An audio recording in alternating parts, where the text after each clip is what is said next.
अस्सलाम वालेकुम my dear students. आप लोग कैसे हैं? सब खैरियत से हैं? आज हम बुक नंबर 3 का चैप्टर नंबर 1 स्टार्ट करने जा रहे हैं और मैं अब आपको बुक नंबर 3 सीक्वेंस के साथ पढ़ाऊंगा, यानी फर्स्ट चैप्टर, उसके बाद second, third and so on. इस तरह से इसको डिस्कस करते हैं। और ये फर्स्ट चैप्टर जो है बुक नंबर 3 का, ये क्वाड्रेटिक इक्वेशन इसका नाम है। ठीक है, और इसमें जो मोस्ट इम्पॉर्टेंट चीज़ें होंगी वो मैं आपको समझाऊंगा, और जो वर्ड प्रॉब्लम पर जो मुश्तमिल एक्सरसाइज है वो मैं ज़रूर करवाऊंगा आपको। इसके अलावा हम इसके ग्राफ्स भी करेंगे। तो चलिए स्टार्ट करते हैं। सबसे पहले मैं आपको क्वाड्रेटिक इक्वेशन की डेफिनेशन समझाऊंगा और उसके बाद सारी चीज़ें देखते हैं हम। तो क्वाड्रेटिक इक्वेशन,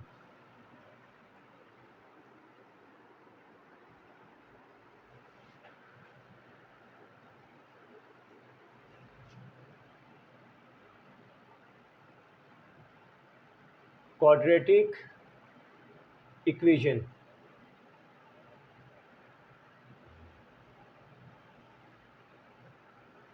देखिए quadratic equation, the equation in the form a x square plus B x plus c is equals to zero. This is the generalize form of quadratic equation. और इसमें ये a comma b and c are constants. Okay बेटा, अब ये एक equation है, तो इसलिए हम इसको सॉल्व करते हैं। इसको सॉल्व करने के we have different methods. Number 1 is by factorisation. Number 2, जिसको हम मिडल टर्म ब्रेकिंग मेथड भी कहते हैं। Number 2 is by quadratic formula. Number 3 is by completing square method. Number 4 is graphical method.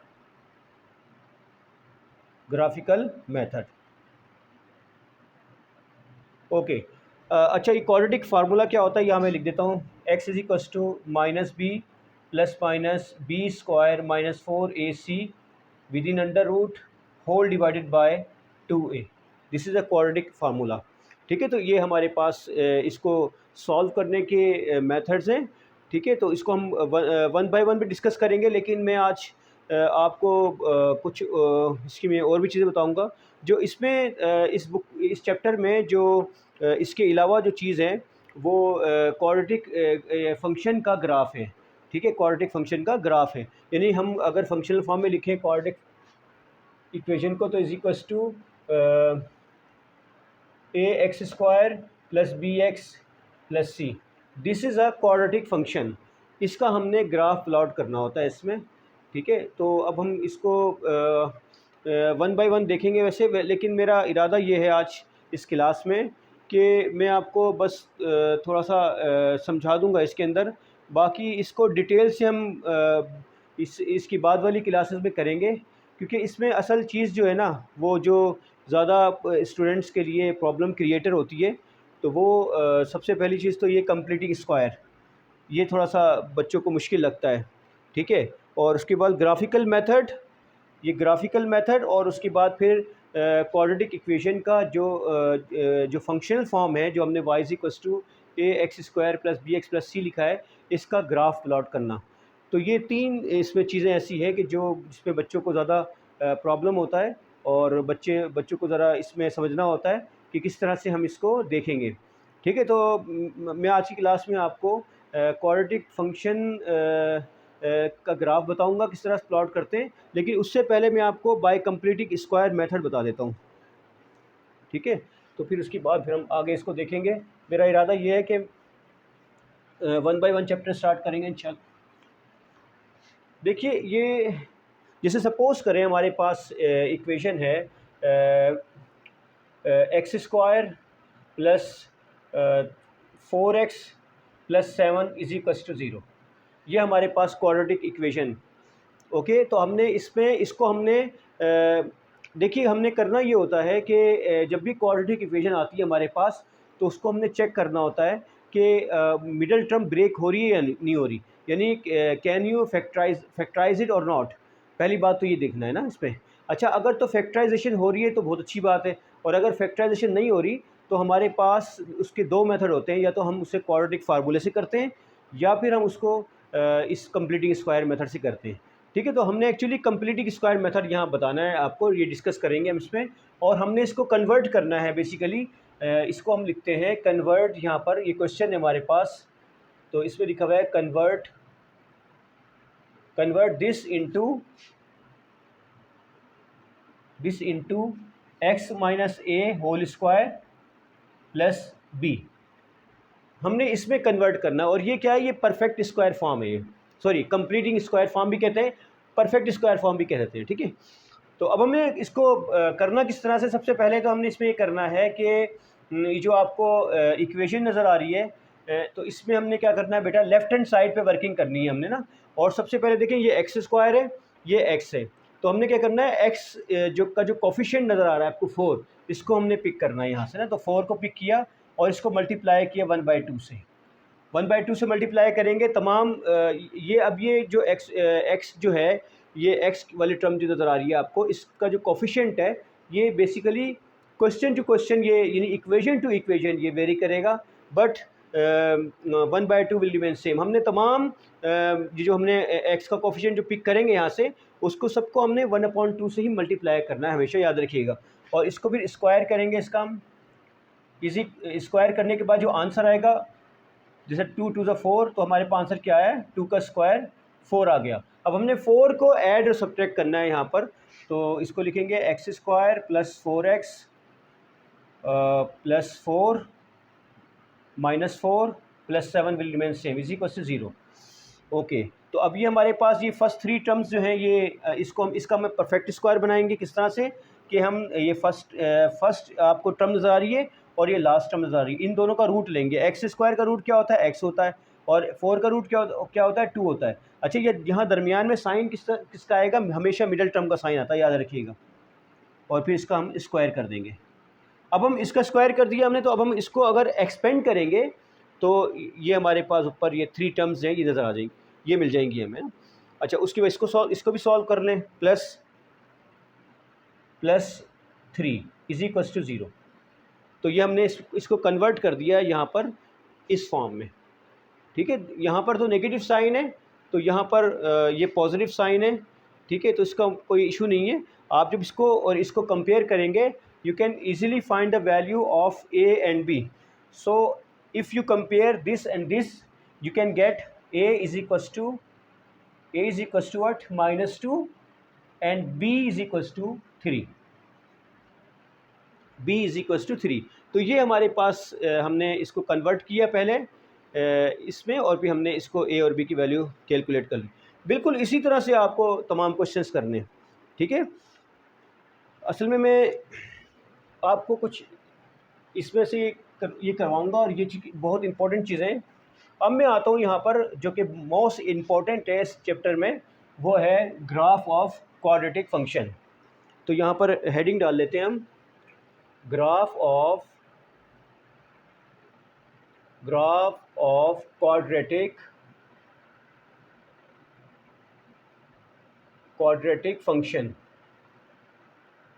ठीक है बेटा, ये हमने यहाँ पे हेडिंग डाल ली, ग्राफ ऑफ क्वाड्रेटिक फंक्शन। इसमें कुछ बातें जो कि बहुत इंपॉर्टेंट है, आपको याद रखनी है वो। अगर उन बातों को आप याद रखेंगे, तो आप किसी भी टाइप की आपके पास इक्वेशन आ जाए, फंक्शन आ जाए क्वाड्रेटिक का, तो आप उसको प्लॉट कर सकते हैं, उसका ग्राफ बना सकते हैं। ठीक है, तो देखिए हमारे पास बेसिकली हमारे पास दो केसेस हैं यहाँ पर ना। इसको हम लाइन ड्रॉ कर लेते हैं यहाँ पर।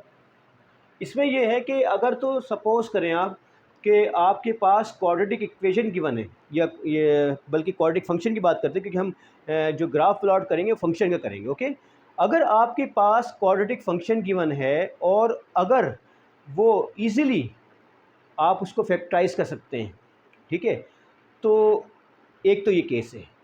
ठीक है। ये तो फैक्ट यानी आपको फंक्शन जो है जो गिवन है वो फैक्टराइज फॉर्म में है, यानी उसके फैक्टर बने हुए हैं। ठीक है, पहली बात तो ये। दूसरी बात ये है कि उसके फैक्टर नहीं बने हुए। लेकिन कभी कभी ऐसा होता है कि फैक्टर हमारे पास क्वाड्रेटिक फंक्शन होगा, हमने उसका ग्राफ प्लॉट करना होगा और उसमें इस तरह की सिचुएशन होगी जैसे y is equals to X minus two और x प्लस 4, इस तरह का आपके पास ही। अब देखिए ये ऑलरेडी इन्होंने इसको फैक्टराइज किया हुआ है ना, ऑलरेडी ये फैक्टराइज्ड है, ये फैक्टराइज्ड फॉर्म है। ठीक है।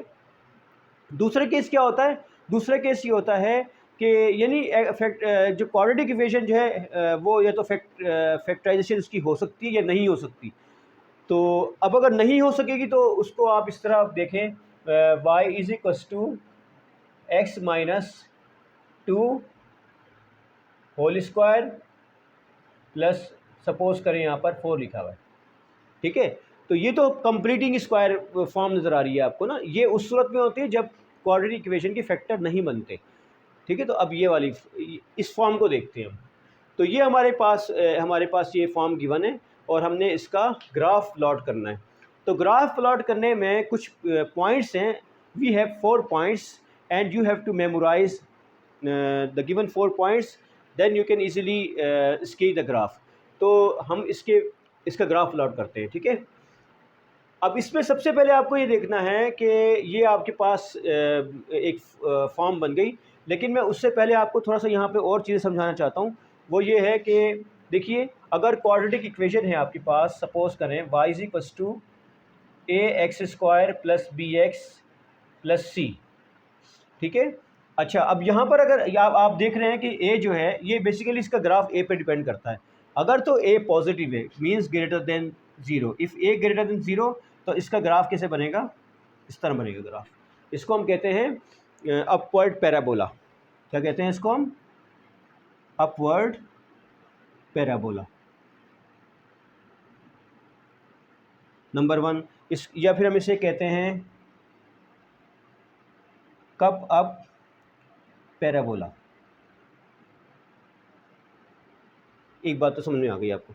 उसके बाद जब भी हमें अपवर्ड पैराबोला मिलेगा तो आपके पास यहाँ पर ये पॉइंट मिलेगा और इस पॉइंट को हम क्या कहते हैं? इसको हम कहते हैं बेटा मिनिमम पॉइंट। Minimum point. ठीक है। अच्छा, इसी तरह से अगर ये सपोज करें ये a आपको जो नज़र आ रहा है, अगर a नेगेटिव होगा मीन्स कि a लेस देन 0, तो ग्राफ आपका इस तरह बनेगा। ठीक है। ग्राफ इस तरह बनेगा। इसको हम क्या कहते हैं? इसको हम कहते हैं downward parabola. Downward parabola. Okay. अच्छा, अब डाउनवर्ड पैराबोला जब मिलेगा आपको तो इस पर ये पॉइंट नज़र आएगा आपको, जिसको हम कहते हैं मैक्सिमम पॉइंट। मैक्सिमम पॉइंट कहता हूँ। अब ये मैक्सिमम पॉइंट जो है ना, इसको हम इसका एक और नाम भी है, इसको हम कहते हैं बेटा, इसको हम कहते हैं turning point. Turning point. Turning point can be maximum और मिनिमम। ठीक है। ये भी टर्निंग पॉइंट है, ये भी टर्निंग पॉइंट है। वैसे इसका एक आम नाम तो टर्निंग पॉइंट है, फिर हम ये बताते हैं कि टर्निंग पॉइंट मैक्सिमम है या मिनिमम है।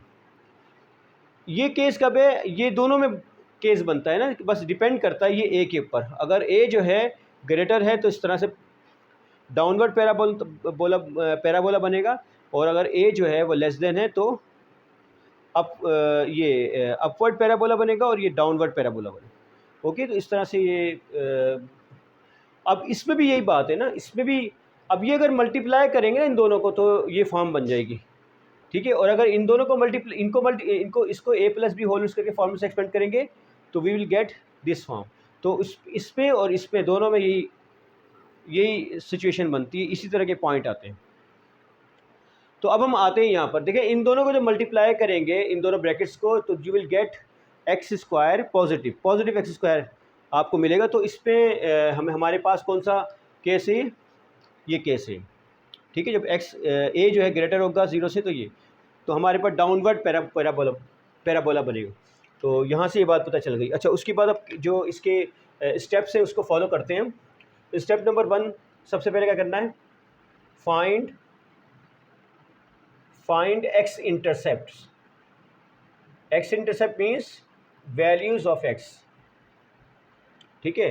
किस तरह फाइंड करते हैं, वाई की वैल्यू 0 रखने के बाद यहाँ पे लिखे put y is equal to 0 and get x intercept.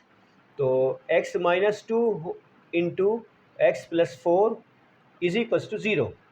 तो we will get x is equal to 2 first value of x and x is equal to minus 4 is the second value of x।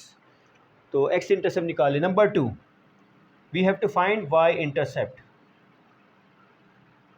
y intercept निकाल लीजिए। Okay बेटा, किस तरह y intercept किस तरह निकालेंगे, by putting x is equal to 0।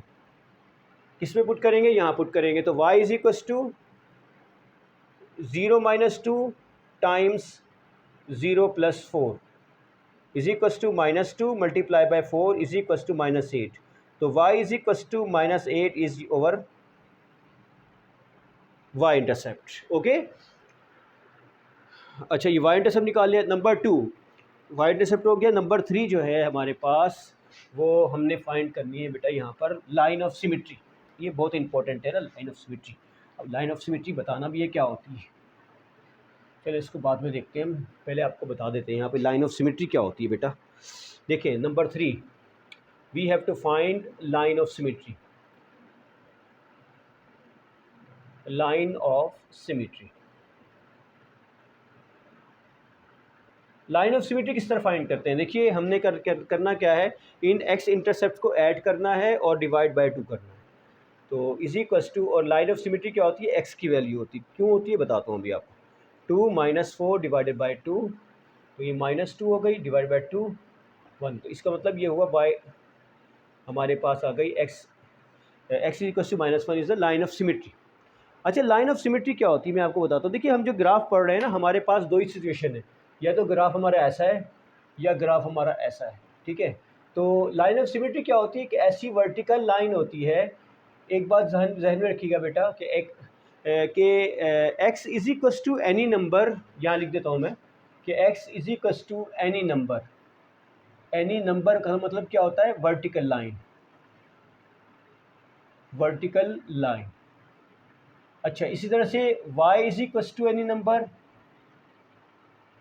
Any number means a horizontal line. इस तरह से, बल्कि लाइन नहीं बनाता हूँ, लिख देता हूँ यहाँ पर horizontal line, horizontal line. Okay, तो अब ये जो पैराबोला बन रहा है तो इसमें हमेशा हमें वर्टिकल लाइन ही मिलती है। और वर्टिकल लाइन का मतलब क्या है, x is equal to any number. तो x की वैल्यू आ गई यहाँ पर, x equal to minus 1 is also a vertical line. Okay, अच्छा तो अब ये लाइन ऑफ सिमिट्री क्या होती है बेटा। लाइन ऑफ सिमिट्री जो होती है, देखिए line of symmetry, line of symmetry, line of symmetry क्या होती है। बेसिकली लाइन ऑफ सिमिट्री एक ऐसी लाइन होती है कि जो कर्व को दो इक्वल पार्ट्स में ब्रेक करती है। देखिए ये लाइन ऑफ सिमिट्री है, आपको नज़र आ रहा है कि इस लाइन ऑफ सिमिट्री के आइदर साइड पर कर्व की क्वांटिटी सेम होती है, ठीक है। और ये भी लाइन ऑफ सिमिट्री है, और ये आपको पता है कि वर्टिकल लाइन है तो एक्स की फॉर्म में, तो ये हमारे पास एक्स की फॉर्म में आ गई। अच्छा नंबर 4 में क्या करना है हमने इस स्टेप में, we have to find turning point. यहाँ लिखें टर्निंग पॉइंट, ठीक है बेटा, यहाँ टर्निंग पॉइंट फाइंड करना है। How to find turning point, basically ये जो लाइन ऑफ सिमिट्री हमने निकाला है, टर्निंग पॉइंट है ना, आपको पता है पॉइंट एक्स और वाई के कोऑर्डिनेट होते हैं। पॉइंट क्या होता है, पॉइंट में एक एक्स होता है और एक वाई होता है, दो कोऑर्डिनेट होते हैं। तो एक्स टर्निंग पॉइंट का जो एक्स कोऑर्डिनेट है ये क्या है हमारे पास, ये बेटा लाइन ऑफ सिमिट्री होती है, याद रखिएगा लाइन ऑफ सिमिट्री।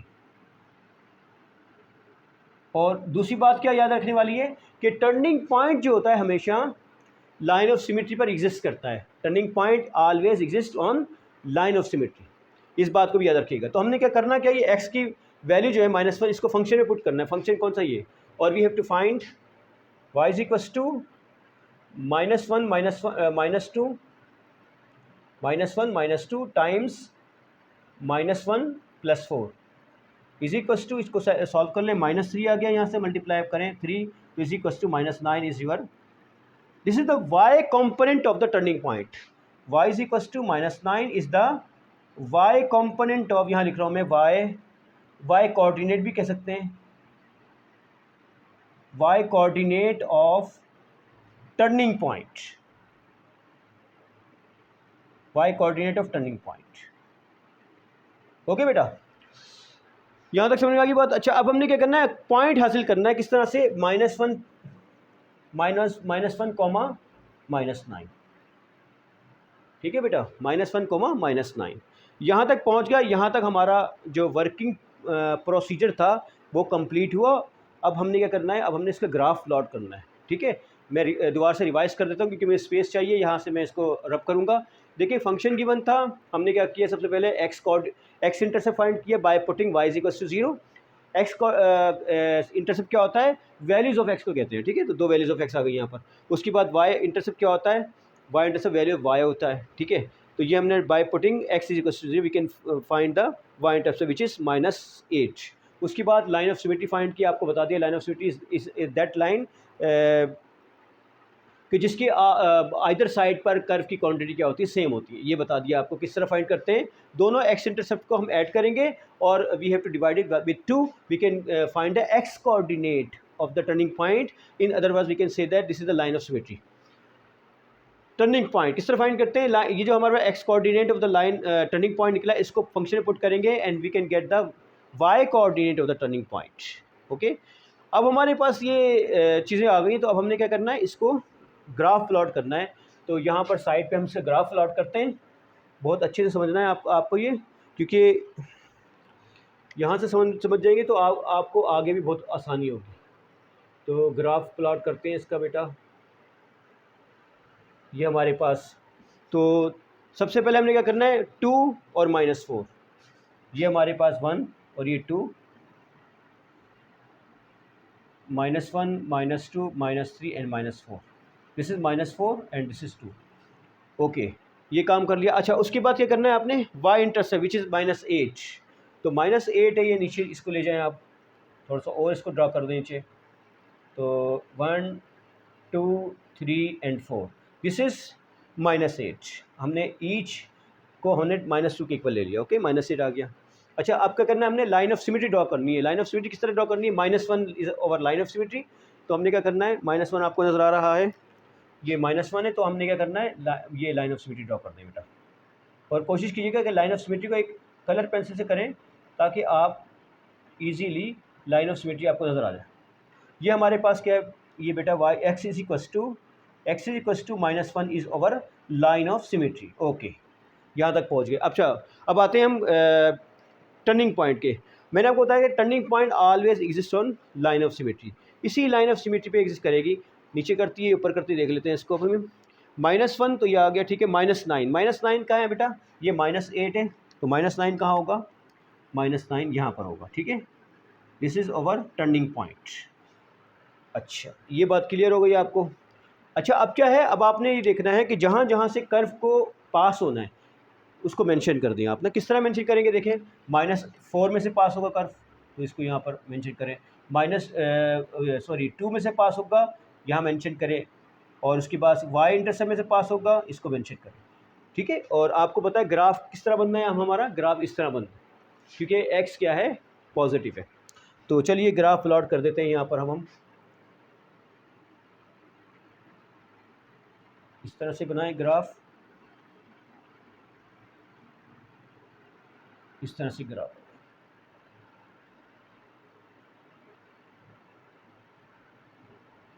ये हमारा पैराबोला का ग्राफ बन गया, ठीक है। समझ में आई बात आपको। ये हमारा टर्निंग पॉइंट है, इसको मेंशन करें यहाँ पर, ये टर्निंग पॉइंट है बेटा ये, ठीक है। ये हमारे पास x इंटरसेप्ट है और ये हमारे पास y इंटरसेप्ट है, इसको भी बता दें यहाँ पर, दिस इज़ ओवर